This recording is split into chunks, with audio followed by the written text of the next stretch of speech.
Everyone, welcome back. तो आज हम एनसीईआरटी के इन टेक्स्ट क्वेश्चंस करने वाले हैं। वीडियो को एंड तक जरूर देखिएगा और अगर आपको ये वीडियो हेल्पफुल दिखती है तो अपने फ्रेंड्स के साथ जरूर शेयर कीजिएगा। तो चलिए वीडियो को शुरू करते हैं। फर्स्ट क्वेश्चन क्या है, which of the following are matter. तो इन सारी चीज़ों में से कौन सी चीज़ जो है वो मैटर है। सबसे पहली बात कि मैटर क्या होता है। कोई भी चीज़ जो स्पेस ऑक्यूपाई करती है, उसका कुछ मास होता है, उसको मैटर बोला जाता है। अब मैटर जो होता है वो तीन फॉर्म में होता है, यानी कि तीन स्टेट्स में होता है, which is solid, liquid and gas. तो यहाँ पे अगर हम चेयर की बात करें तो चेयर जो है वो किस फॉर्म में है, यहाँ पे एकदम सॉलिड फॉर्म में है। तो चेयर क्या है, यहाँ पे सॉलिड है। नेक्स्ट अगर हम बात करें एयर की, तो एयर क्या है, यहाँ पे गैस फॉर्म में है। तो एयर क्या है, गैस फॉर्म में है। लव की बात करें तो लव जो होता है वो कोई भी मैटर नहीं होता, वो एक एब्स्ट्रैक्ट है। तो यहाँ पे ये मैटर नहीं है। अगर हम स्मेल की बात करें तो ये भी क्या है, एक एब्स्ट्रैक्ट थिंग है, तो ये भी नहीं है मैटर। नेक्स्ट अगर बात करें हम हेट की, तो क्या हेट जो है वो मैटर है, नहीं, ये भी क्या है, एक एब्स्ट्रैक्ट है, तो ये भी मैटर नहीं है। अगर हम यहाँ पे आलमंड्स की बात करें तो आलमंड्स जो होते हैं यानी कि बादाम जो होते हैं वो सॉलिड फॉर्म में होते हैं, दैट इज ये क्या है, मैटर है। नेक्स्ट क्या आता है, थॉट। क्या ये एक मैटर है, नो, ये मैटर नहीं है। कोल्ड, कोल्ड जो है क्या वो मैटर है, एक नहीं है। नेक्स्ट अगर हम कोल्ड ड्रिंक की बात करें तो यस, ये क्या है, एक मैटर है। और कोल्ड ड्रिंक जो है किस फॉर्म में है, लिक्विड फॉर्म में है। नेक्स्ट अगर हम बात करें स्मेल ऑफ परफ्यूम, तो यानी कि अगर कोई परफ्यूम लगाता है तो उसकी जो स्मेल होती है वो हमारे तक सेवरल मीटर्स तक आ जाती है, तो that is smell of perfume जो है वो किस फॉर्म में है, गैसियस फॉर्म में है। तो चेयर एंड आलमंड्स जो है वो सॉलिड स्टेट में है, कोल्ड ड्रिंक जो है वो लिक्विड स्टेट में है and air and smell of perfume जो है वो गैसियस स्टेट में है। यहाँ पे एक चीज़ नोट करने वाली बात है कि जो सेंस ऑफ स्मेल है वो मैटर नहीं है। हालांकि जो स्मेल आती है या ओडोर आती है किसी भी सब्सटेंस की, उसको क्लासिफाई किया जाता है एज ए मैटर। तो जो स्मेल होती है किसी सब्सटेंस की, लाइक हम परफ्यूम की बात करें या हॉट फूड की बात करें या किसी और चीज़ की बात करें जो गैसियस फॉर्म में होगी उस सब्सटेंस की, तो यानी कि वो ऑल्फैक्टरी सिस्टम है। ऑल्फैक्टरी मतलब क्या होता है, जहाँ पे हम डिटेक्ट कर सकते हैं स्मेल को, तो उसको हम डिटेक्ट कर सकेंगे, इसलिए स्मेल ऑफ परफ्यूम जो है वो क्या है, यहाँ पे मैटर लिया गया है। ऑलराइट, नेक्स्ट क्वेश्चन आता है, give reasons for the following observation. The smell of hot sizzling food reaches you several metres away, but to get to smell from the cold food you have to go to close. तो जो smell होती है hot sizzling food की, उसकी smell हमको बहुत दूर तक आ जाती है। वहीं अगर जो ठंडा खाना होता है, अगर हमें उसकी स्मेल लेनी है तो उसको हमें बिल्कुल क्लोज जाना होता है। वो इसलिए हो पाता है क्योंकि सॉलिड्स जो होते हैं वो डिफ्यूज़ होते हैं बहुत ही स्लो रेट पे। ये हमने ऑलरेडी डिस्कस किया हुआ है पार्ट 1 के अंदर। बट वहीं अगर हम जैसे ही टेम्परेचर को राइज अप कर देते हैं, टेम्परेचर को इंक्रीज़ कर देते हैं, तो जो रेट ऑफ डिफ्यूजन है वो भी इंक्रीज़ कर जाएगा। राइट, ये किस वजह से हो पाता है, क्योंकि अगर हमने टेम्परेचर को इंक्रीज किया है, दैट इज उसकी काइनेटिक एनर्जी भी जो है सॉलिड पार्टिकल्स की वो भी इंक्रीज हो जाती है। अब वो इंक्रीज हो जाएगी तो जो स्मेल होगी हॉट सिजलिंग फूड की वो हमको बहुत डिस्टेंस पे ही आ जाएगी। और वहीं अगर हमें कोल्ड फूड की बात करी जाए तो हमें उसके बिल्कुल क्लोज जाना पड़ता है। आई होप समझ आ गया होगा ये सभी को। नेक्स्ट क्वेश्चन है, अब a diver is able to cut through water in a swimming pool. Which property of matter does this observation show? तो जो डाइवर होता है वो पानी को इजीली कट कर देता है स्विमिंग पूल के अंदर, तो ये मैटर की किस प्रॉपर्टी को दर्शाता है। तो जो एबिलिटी होती है डाइवर की कि वो वाटर को कट कर सके स्विमिंग पूल में, वो मैटर को क्या दिखाता है कि जो लिक्विड के पार्टिकल्स हैं उनके बीच में क्या है, बहुत सारा स्पेस है। तो यहाँ पे क्या बताता है कि जो लिक्विड के पार्टिकल्स हैं उनके बीच में क्या है, बहुत सारा स्पेस है। अब स्पेस है तो जो डाइवर है वो वाटर को इजीली वहाँ से कट कर सकेगा और आगे की तरफ वो जा सकेगा। Next question, what are the characteristics of particles of matter. तो जो पार्टिकल्स होते हैं मैटर के, उनकी क्या क्या कैरेक्टरिस्टिक्स होती हैं या क्या क्या उनके फीचर्स होते हैं। तो जो पार्टिकल्स होते हैं मैटर के, उनके बीच में स्पेस होता है। और क्या प्रॉपर्टी होती है कि जो पार्टिकल्स होते हैं मैटर के वो कॉन्टिन्यूसली मूव करते रहते हैं। लिक्विड और गैस के तो मूव करते हैं वहीं, लेकिन हम सॉलिड की बात करें तो उसके पार्टिकल्स जो होते हैं वो मूव नहीं करते, बट अपनी ही पोजीशन पे वो क्या करते हैं, वाइब्रेट करते हैं। Next is particles of matter attract each other. तो जो पार्टिकल्स होते हैं मैटर के वो एक दूसरे को अट्रैक्ट करके रखते हैं with the force of attraction, यानी कि जो पार्टिकल्स होते हैं मैटर के वो क्या लगाते हैं, फोर्स ऑफ अट्रैक्शन लगाते हैं अपने बीच में, जिस वजह से जो पार्टिकल्स हैं वो क्लोज रहते हैं एक दूसरे के। लाइक सॉलिड में पार्टिकल्स जो होते हैं बहुत क्लोज होते हैं, लिक्विड की बात करें तो पार्टिकल्स थोड़े से दूर होते हैं, और गैसेस की बात करें तो पार्टिकल्स बहुत दूर होते हैं। ऑलराइट, अब नेक्स्ट आते हैं पेज 6 के questions. The mass per unit volume of a substance is called density. Arrange the following on order of increasing density: air, exhaust from chimney, honey, water, chalk, cotton and iron. तो मास पर volume जो होता है उसको density बोला जाता है। तो हमको अरेंज करना है in the increasing order of density, right. तो अब हमें क्या करना है कि जब हमको क्या बताना है, सबसे पहले डेंसिटी का हमको पता चल गया कि डेंसिटी किसके बराबर होती है, यहाँ पे मास बाय वॉल्यूम। तो अगर यहाँ पे किसी सब्सटेंस का मास ज़्यादा है तो डेंसिटी भी ज़्यादा होगी, या फिर अगर वॉल्यूम कम है तो डेंसिटी ज़्यादा होगी, या डेंसिटी कम है तो वॉल्यूम ज़्यादा होगा।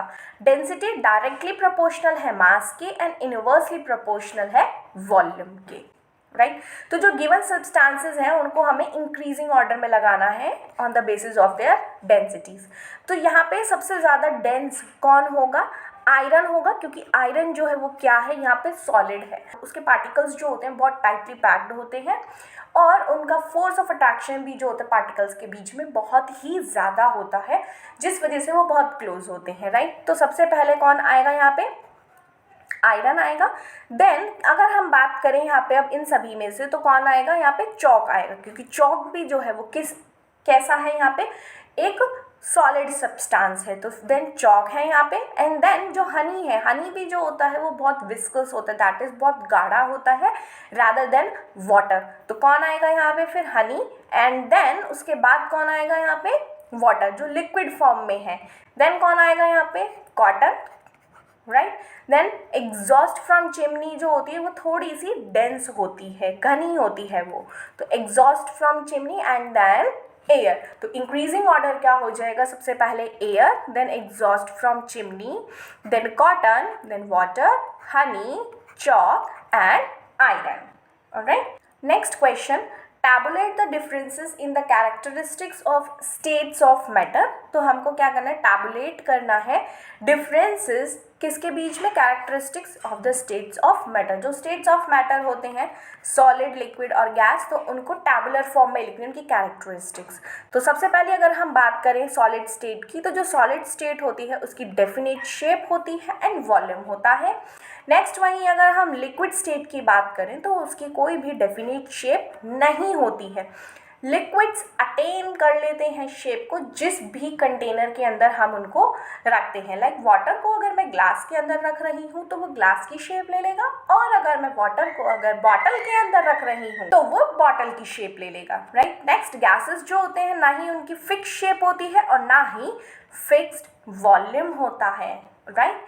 नेक्स्ट पॉइंट क्या आता है यहाँ पे कि जो सॉलिड होते हैं वो इनकम्प्रेसिबल होते हैं, हम उनको कंप्रेस नहीं कर सकते। लाइक अगर मैं यहाँ पे टेबल की बात करूँ तो क्या मैं टेबल को दबा सकूंगी, क्या मैं उसमें फोर्स लगा सकूंगी, बिल्कुल भी नहीं लगा सकूंगी।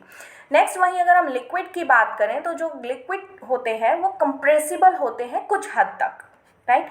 और जो गैसेस होते हैं वो तो हाईली कंप्रेसिबल होते हैं, जब हम उन पे हाई प्रेशर अप्लाई करते हैं तो वो क्या हो जाते हैं, इजीली लिक्विफाई भी हो जाते हैं, राइट। नेक्स्ट बात आती है कि जो सॉलिड स्टेट्स होती हैं उनके जो पार्टिकल्स होते हैं उनके बीच में बहुत ही कम स्पेस होता है, that is that is little space between the particles of A solid. वहीं अगर हम लिक्विड की बात करें तो लिक्विड स्टेट के जो पार्टिकल्स होते हैं उनमें ग्रेटर स्पेस होता है दैन द सॉलिड, और वहीं अगर हम गैसियस स्टेट की बात करें तो पार्टिकल्स के बीच में बहुत ज़्यादा यानी कि सबसे ज़्यादा स्पेस होता है, दैट इज ग्रेटेस्ट स्पेस होता है, राइट।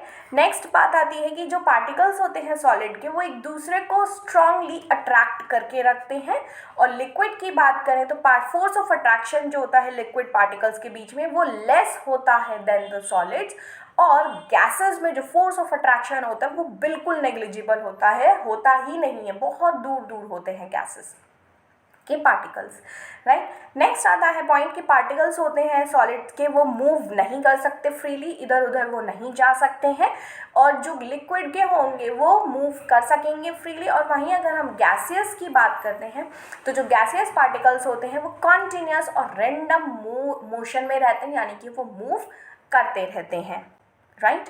नेक्स्ट आता है अब comment upon the following: rigidity, compressibility, fluidity, filling a gas container, shape, kinetic energy and density. तो हमें इन सभी को डिटेल में क्या करना है, एक्सप्लेन करना है। फर्स्ट अगर हम बात करें रिजिडिटी की, तो रिजिडिटी का मतलब क्या होता है, किसी भी मैटर की टेंडेंसी कि वो अपनी शेप को बनाए रखे, रेजिस्ट करके रख सके, तो उसको क्या बोला जाता है, रिजिडिटी बोला जाता है। कि कोई सब्सटेंस कितना रिजिड है, कठोर है। अगर यहाँ पे मेरे पास टेबल है ये, तो जो टेबल है वो कितनी रिजिड है, यानी कि वो सॉलिड में है, तो ये क्या है, हमारी इसकी रिजिडिटी को शो करेगा कि उसके पार्टिकल्स कितने एक दूसरे के क्लोज हैं, ताकि उसकी शेप वो मेंटेन करके रख रहे हैं ये, तो वो होता है रिजिडिटी। नेक्स्ट बात आती है कंप्रेसिबिलिटी की।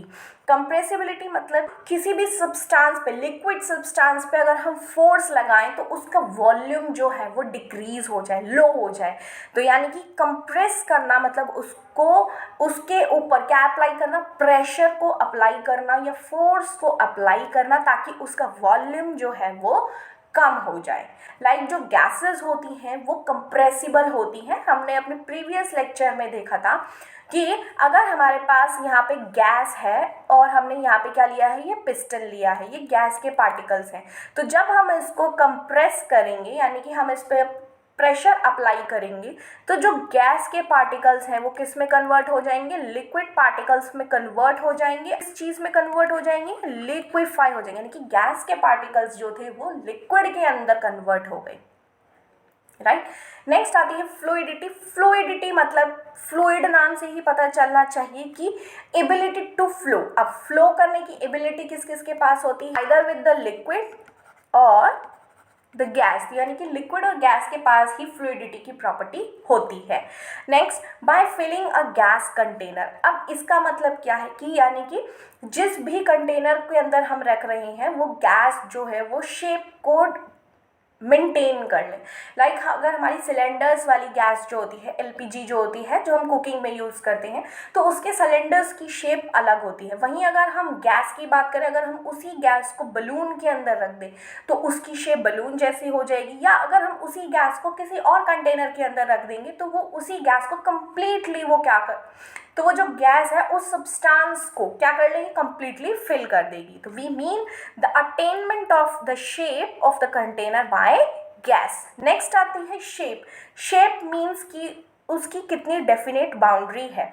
यहाँ पे अगर हमने बात की थी सॉलिड की, यानी कि टेबल की बात की थी, तो इसकी ये जो बाउंड्रीज है उसको क्या बोला गया है यहाँ पे, शेप की, उसकी शेप। नेक्स्ट अगर हम बात करें काइनेटिक एनर्जी की, तो काइनेटिक एनर्जी मीन्स क्या होता है यहाँ पे कि जो एनर्जी कोई पार्टिकल पोजेस करे due to its motion, motion की वजह से जो एनर्जी गेन की जाती है उसको काइनेटिक एनर्जी बोला जाता है। अब मोशन कैसे आता है कि जब हम टेम्परेचर को इंक्रीज कर देते हैं तो काइनेटिक एनर्जी भी जो होती है सब्सटेंस के पार्टिकल्स की वो इंक्रीज हो जाती है। नेक्स्ट क्या आती है बात डेंसिटी की। डेंसिटी क्या होता है, मास पर यूनिट वॉल्यूम। तो यानी कि density is equals to mass by volume, तो उसको क्या बोला जाता है, डेंसिटी, यानी कि कोई सब्सटेंस कितना डेंस है, कितना घना है, राइट। नेक्स्ट क्वेश्चन आता है, give reason. A gas fills completely the vessel in which it is kept. Reason देना है कि गैस जो होती है कंप्लीटली फिल कर लेती है वेसल को, जिसके अंदर भी हम उसको रखते हैं। तो इससे क्या मतलब है कि जो गैसेस के पार्टिकल्स होते हैं उनके बीच में लिटिल अट्रैक्शन होता है, यानी कि फोर्स ऑफ अट्रैक्शन बहुत ही कम होता है। तो गैसेस के पार्टिकल्स जो हैं वो इधर उधर मूव कर सकते हैं freely in all the directions. तो इसीलिए जो गैस होती है वो कंप्लीटली फिल कर लेती है वेसल को, जिस भी वेसल के अंदर हम उसको रखते हैं। Next question, a gas exerts pressure on the walls of the container. तो जो गैस होती है वो प्रेशर एक्सर्ट करती है on the walls of the container. तो जो पार्टिकल्स हैं गैस के, वही सेम रीजन आएगा कि जो पार्टिकल्स हैं गैस के वो रैंडमली मूव करते हैं in all the directions at the different velocities. उनकी स्पीड जो होती है सबकी अलग अलग होती है, जिस वजह से पार्टिकल्स या तो एक दूसरे से टकराते हैं, कोलाइड करते हैं, और वॉल्स ऑफ द कंटेनर को भी वो हिट कर देते हैं विद सम फोर्स। तो इसीलिए जो गैसेस होती हैं वो एक्सर्ट करती हैं pressure on the walls of the container. Next आता है, a wooden table should be called a solid. जो वुडन टेबल होती है उसको सॉलिड बोलना चाहिए।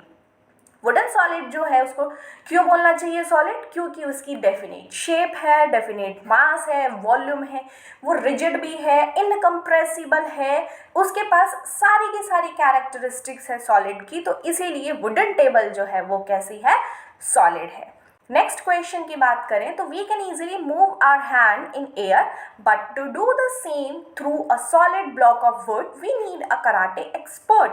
तो हम अपने हाथ को इजीली एयर में इधर उधर घुमा सकते हैं, बट अगर हमको ब्लॉक ऑफ वुड को तोड़ना है, उसमें मूव कराना है, तो हमें कराटे एक्सपर्ट चाहिए होता है।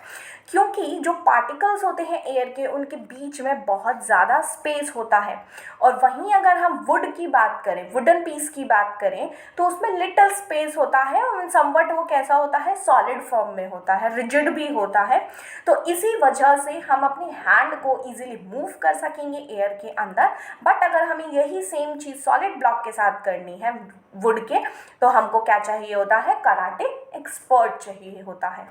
नेक्स्ट क्वेश्चन आता है, अब liquids generally have lower density as compare to the solids, but you must have observe that ice floats on water, find out why. Liquids जो होते हैं जनरली उनकी लो डेंसिटी होती है as compare to solids, but हमने ये observe किया है कि जो आइस होती है वो पानी पे फ्लोट करती है। वो ऐसा क्यों हो पाता है? तो सबसे पहली बात कि हम जानते हैं कि यहाँ पे डेंसिटी का क्या मतलब होता है। डेंसिटी मतलब अभी मैंने बताया कि mass per unit volume of a substance is called density. तो डेंसिटी क्या हुआ? Mass by volume. अगर यहाँ पे वॉल्यूम जो है वो इंक्रीज हो रही है, दैट इज उसकी डेंसिटी क्या हो रही है? कम हो रही है। अब वॉल्यूम कैसे इंक्रीज होगा? आइस जो है वो सॉलिड फॉर्म में है, आइस का जो स्ट्रक्चर होता है वो केज लाइक स्ट्रक्चर होता है। अब ये केज लाइक का मतलब क्या होता है? जैसे पिंजरा होता है उस टाइप से होता है इसका स्ट्रक्चर। तो यानी कि अब उसका स्ट्रक्चर ऐसा होता है तो उसमें बहुत सारा क्या होता है? वेकेंट स्पेस होता है, दैट इज खाली स्पेस होता है। अब खाली स्पेस है तो उस आइस का जो वॉल्यूम है वो इंक्रीज हो जाता है। अब वॉल्यूम इंक्रीज हो जाएगा तो डेंसिटी अपने आप ही क्या हो जाएगी? उसकी कम हो जाएगी। तो यहाँ पे हमारा क्या रीजन आएगा कि तो ice is a solid, it has a large number of empty spaces between its particles. तो ये स्पेसेस जो होते हैं वो बहुत ज़्यादा होते हैं as compare to the spaces present between the particles of water. तो जो वॉल्यूम होती है आइस की वो ग्रेटर हो जाती है then that of the water, तो डेंसिटी क्या हो जाएगी? डिक्रीज हो जाएगी देन वाटर। तो इसीलिए सब्सटेंस जो है यानी कि आइस जो है वो वाटर पे फ्लोट कर सकेगी, यानी कि डेंसिटी कम हो जाएगी आइस की due to its cage like structure, यानी कि वॉल्यूम इंक्रीज हो जाएगा और डेंसिटी कम हो जाएगी।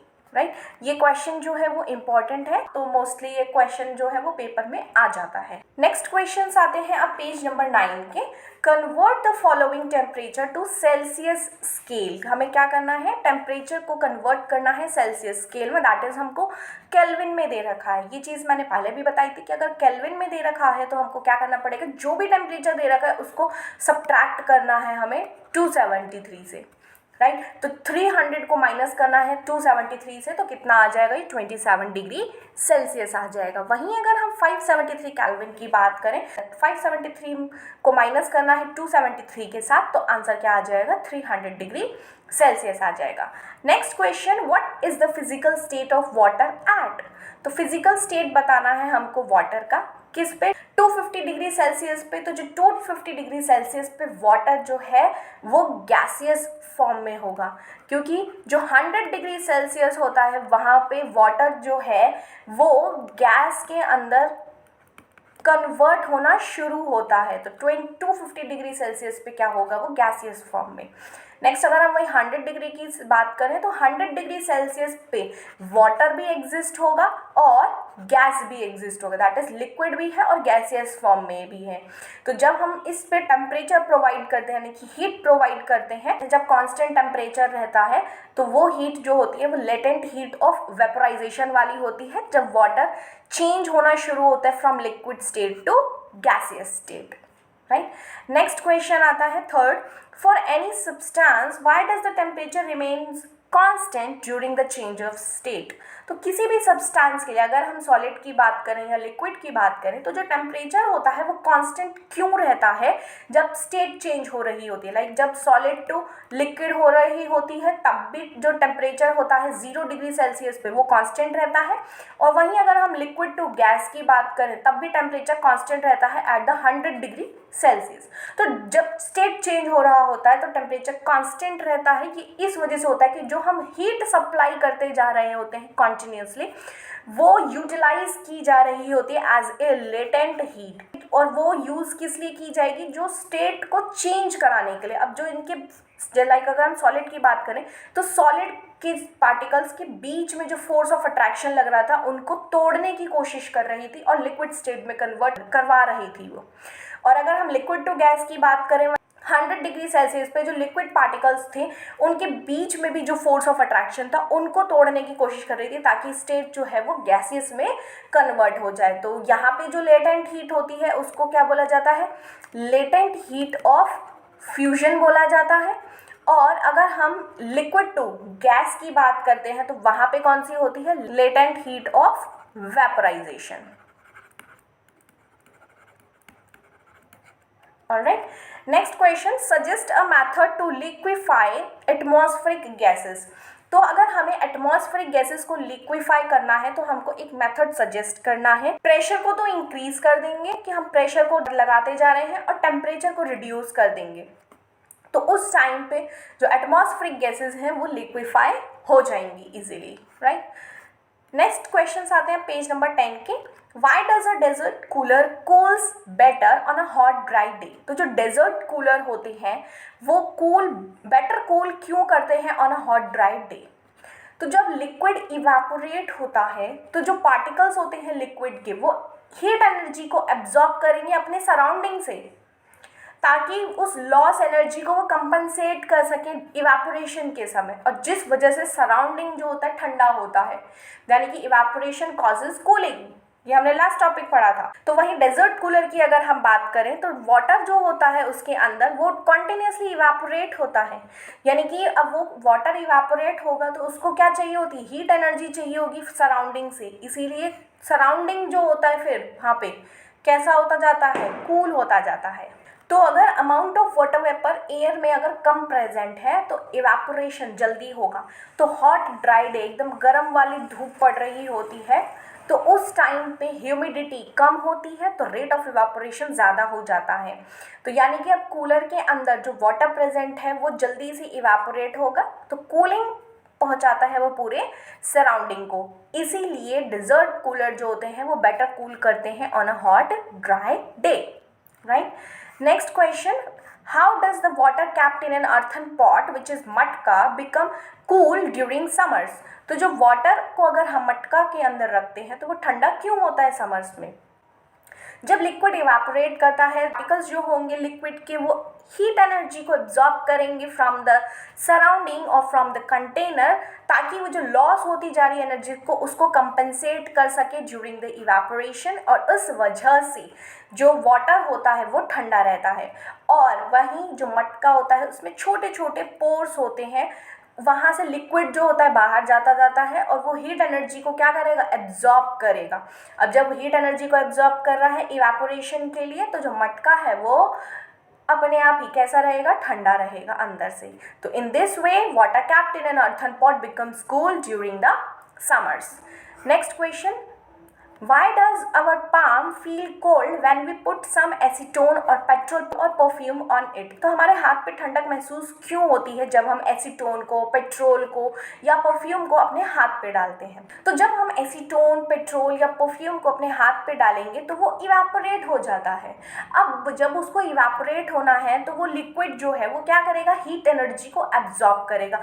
अब वो हीट एनर्जी जो है वो कहाँ से एब्जॉर्ब करेगा, सराउंडिंग से। अब सराउंडिंग यहाँ पे उस चीज़ के लिए क्या है, उसका पाम है, ताकि जो लॉस हो रही है एनर्जी उसको कंपनसेट कर सके और सराउंडिंग कैसा हो जाए, ठंडा हो जाए। तो इसीलिए हमारा हाथ जो है वो ठंडा महसूस करता है कि जब हम एसीटोन और पेट्रोल या परफ्यूम को अपने हाथ पे डालते हैं।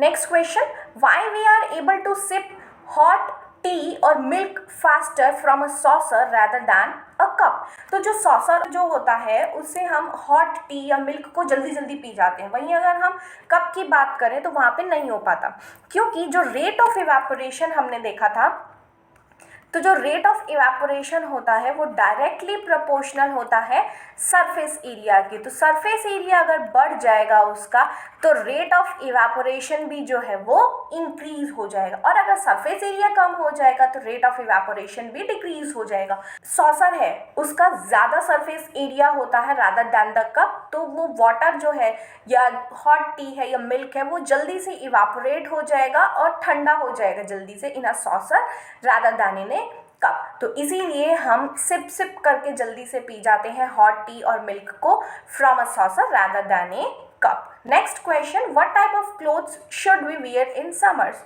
तो हमें किस प्रकार के कपड़े पहनने चाहिए समर्स में?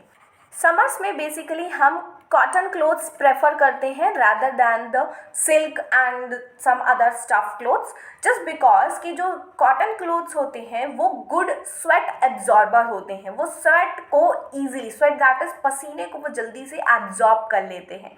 अब जब वो एब्जॉर्ब करेंगे तब उनको क्या चाहिए, हीट एनर्जी चाहिए। अब वो हीट एनर्जी जो है वो कहाँ से लेंगे, हमारी बॉडी से लेते हैं, दैट इज स्वेट को वो इवेपोरेट करते हैं, और जिस वजह से हमारे को कैसा महसूस होता है, ठंडा महसूस होता है, ताकि इवेपोरेशन जल्दी हो सके। तो इसी इवेपोरेशन की वजह से जो पार्टिकल्स होते हैं on the surface of the liquid वो एनर्जी को गेन करेंगे हमारे बॉडी सरफेस से, और हमारी बॉडी को कैसा महसूस होगा, ठंडा महसूस होगा। राइट, आई होप आप सभी को ये क्वेश्चंस समझ आए होंगे। इसके आगे अब हम नेक्स्ट एनसीईआरटी के ही जो टेक्स्ट बुक वाले क्वेश्चंस हैं बैक एक्सरसाइज के, अब हम वो करेंगे। तो आज के वीडियो में इतना ही, अब हम नेक्स्ट वीडियो में मिलेंगे। Till then keep learning and exploring, bye bye.